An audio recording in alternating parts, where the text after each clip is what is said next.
Change their mind instantly. The forgotten Neville Goddard techniques.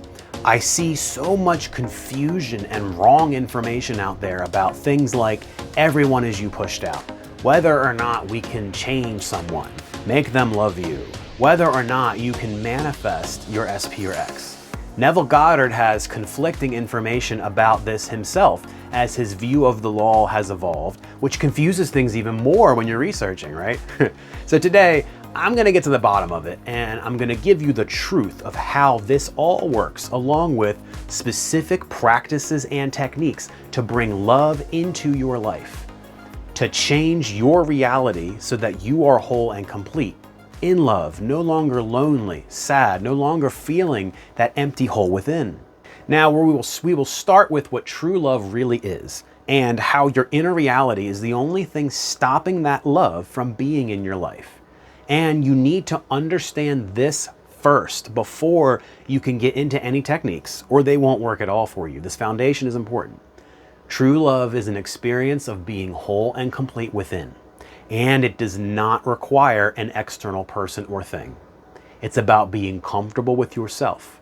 It's about feeling that joy and passion every day for life, and it's a sense of you are good either way, whether you have found that special someone or not. This is the fundamental trap most of us make when it comes to love and relationship, and it blocks it for us. We are seeking the relationship to fill this empty hole within, to make me feel better, to make me feel happy, whole, and complete. I need you. I need you to do these things for me. When a relationship is built upon that as its foundation, it leads to toxic outcomes. Things like dependency and clinging. When you don't have that person around, you feel bad, you have these negative emotions. Perhaps feelings of jealousy arise when you think about your person talking to someone else or spending time with that attractive someone else. It leads to a feeling of possession because that other person has become your only key and gateway to feeling good. So you don't want to lose that, which then leads down a dark path of control and possession, arguments and hurt. And then, ironically, the one thing that led you to your connectedness and sense of fulfillment, that person, this relationship, now has become the thing that's your greatest point of suffering and pain. It's an unhealthy way to look at things. Think about it. You are placing the responsibility for your happiness onto someone else. Every day you are subconsciously asking them, am I enough? Tell me that I'm whole and complete. Make me feel worthy. Let me into that kingdom of love. That is not a burden anyone should carry. We think that we are a half looking for our other half to become whole. This is the exact opposite of how we should do this. Because remember, reality reflects back to you your own inner state. Inner state gets reflected back. If you are busy chasing love out of a feeling of lack or desperation, then you are implying that you don't have it. Nothing good will come from that state. If your current inner state is that you are not whole and complete, then you cannot manifest whole and completeness with another person. It will always backfire. You may even manifest a relationship, and even with that one specific person that you want, but it ends up being built on a shaky foundation. So no matter what the building you build, it must come crashing back down, because you get specifically in life the state from which you manifest. That's the energy. Manifest a relationship out of lack and desperation. That will not be a healthy relationship. Now, that's not to say that you couldn't get into it unhealthily and then work with it, transmute the energy, grow and evolve. But why do all that hard work now, right? Why not just do it right from the beginning? So now you have a glimpse of what that true healthy love state looks like and what the unhealthy state looks like. And I can hear you now. That's great, Lance. I appreciate that. But what do I do to change this? How do I change their mind to love me? How do I manifest my person? I'm glad you asked, because now I'm going to share some techniques and a process for manifesting love in your life from the healthy state instead. And understand, you need all of these techniques to be successful, and what I share after these techniques is even more important to getting that love. Now, the first step of the technique is to establish a foundation of self-love. I know. What does any of this have to do with manifesting my specific person? Well, allow me to explain, and you'll understand why this is actually the most important technique and process of all in manifesting. You need to be in a state of true self-love before you can manifest healthy love, because again, you manifest the state you are in. You manifest what you are busy being. Affirm your own worthiness and lovable nature. I am worthy, I am lovable, I am whole and complete. I am an amazing person deserving of love. I love life. Next, we have to look at your childhood and the dynamics of your parents or the important adults around you when you were a kid, right? What did love and relationship look like when you were a little kid? The same patterns will repeat in your life as an adult because, as a child, your subconscious mind was busy soaking up everything around you, all the information like a sponge, and you looked to your parents and your family to define what reality is and how people act. Well, what does the feminine and masculine look like in relationship? Was the masculine a drunk that was physically or emotionally unavailable? Maybe he was abusive or disrespectful, right? Well, that is exactly what you will attract in your life as an adult. Simply becoming aware of the relationship dynamic between your parents as you were a kid will be a pretty big aha moment for you. You will literally see the exact same dynamics playing out in your own adult relationships. And awareness is 90% of all transformation. By becoming aware of these beliefs and patterns from childhood, you can begin to change them. Beliefs are just thoughts that you choose to continue to think. Once you become aware of a belief, you can then consciously change it and think differently. Logically, you can confront the belief. Obviously, not all masculines are drunks that aren't emotionally available. And the more you can rewrite these beliefs about love, the more healthy relationships you will attract in your life. You must do this inner work first before you can attract the love you want in your life. It's like starting a vegetable garden. You have to till and fertilize the land. You've got to get rid of the weeds. You've got to get your water irrigation set up before you can even think about planting the seeds. Otherwise, your harvest will be poor and you may not even get any vegetables. Well, it's the same with attracting a relationship. Fix your foundation first so that you can then build your house of love. Now we get into specific manifesting techniques, and these are critical to creating your new reality once your foundation is fixed. And stick with me because there's a lot to unpack here, and you need all of this in harmony to be successful in love. Firstly, use your imagination to create vivid inner experiences where you feel loved by this person.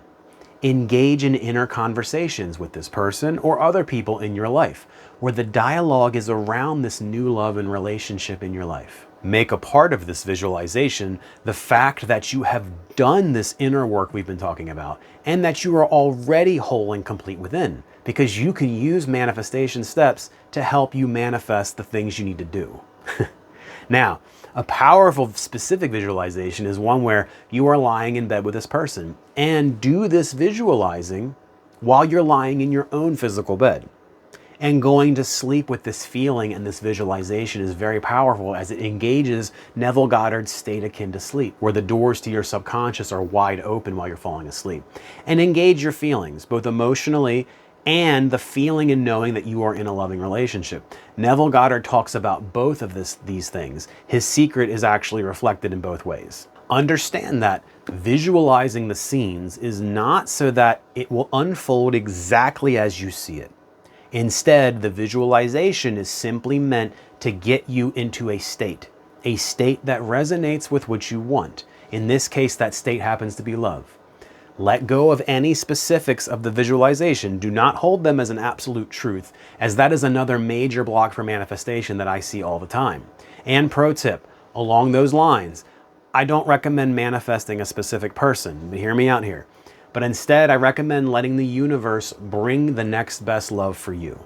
The universe, God, your higher self is up on the mountaintop while we're down in the valley. They can see so much farther than we can from our limited perspective as an incarnated human. And they can see what's best for you and what will serve you the best in this lifetime. So I always recommend manifesting the next best love for you instead of hyperfixating on one specific person. That person may or may not be in the cards for you, so you may be like the fly beating his head against a closed window when there's a much better open window literally 1 feet to the right. And if the fly would just listen to their intuition, loosen up on their expectations and their grip on what has to happen, they could have a much better reality unfold for them. Now, this next part is really important and will stop your manifestation in its tracks if you engage in this behavior. Avoid dependency and chasing. Release the need to have this person complete you. Trust that by being whole and complete on your own and being content on your own, that you will naturally attract the relationship that you desire without forcing or chasing. Forcing or chasing equals lack. Excessive importance blocks manifestation. Importance is your own attachment to what you want, how important you're making it. It becomes a paradox of having a desire or intention, but not being attached or insisting on it happening. The more you can be in that state of allowing and receiving without attachment, the faster and more that you can manifest. Also, the more conscious awareness you have, the more that you can manifest. This is so crucial to manifesting, and so many people miss it. You have to develop more conscious awareness, which is more manifesting power. Now, here are some signs that you're doing it right. And you need to be aware and pay attention to these shifts and signs in your reality that it's working, because remember, where your attention goes, energy flows. You'll get more of it the more you are aware of it. Stick with me, because after the signs, I'll be sharing what to do if it's not working. And that is critical for the fine-tuning of your love manifestation practice. First, you will start feeling more confident, content, or secure. Remember, all of the change happens within you because, again, reality is a mirror that reflects back to you your own inner self. You will begin to feel more happy and joyful with your life. Your vibration will begin to rise and things will just go easier for you. You may notice overt signs in your external reality, like seeing more happy couples when you're out and about. You may find t-shirts and coffee mugs with dumb stuff on it, like bears with hearts and, I love yous and all of that. These are all great signs that your brain and your mind is starting to be aligned to that love frequency, so it's showing up in your reality. You will start feeling less neediness and desperation for that loving relationship. Now, this is not a problem. You may initially think, Oh no, I don't want this person anymore. Oh my God, what happened? You're just not used to having a healthy desire for something.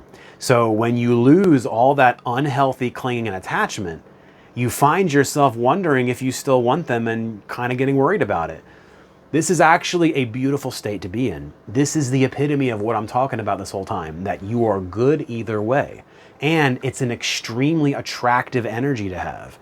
Instead of sending energy out with your attachment to other people, which pushes them away, by the way, you are now centered within, and that centeredness then draws and attracts things to you like a whirlpool. You become a center of gravity. And you gravitate others towards you. But what if it's not working, you say? What if I try all of this and nothing changes? Well, I'm glad you asked.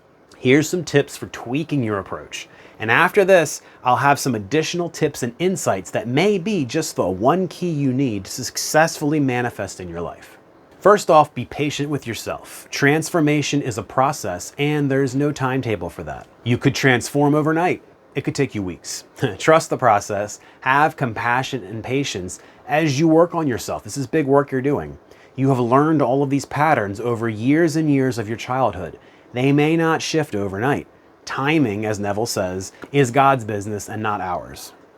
Number 2, pay attention to how you feel internally as your barometer for success. Ignore present circumstance. Do not seek external validation. Feeling more peace and happiness are signs that you're on the right path. And number 3, return to your self-love and belief practices. If doubts or negative feelings arise, revisit your self-love exercises to reinforce that new state of worthiness and completeness. Go back over your beliefs about relationships and see if maybe there's some lurking negative beliefs that need to be rewritten. You deserve to feel loved and to live the life that you desire, but it starts with loving yourself first. And remember the mirror principle. External reality reflects back your internal state. Life reflects back to you your own inner feelings and beliefs about reality. Cultivate healthy emotional responsibility. Take responsibility for your own emotions, man.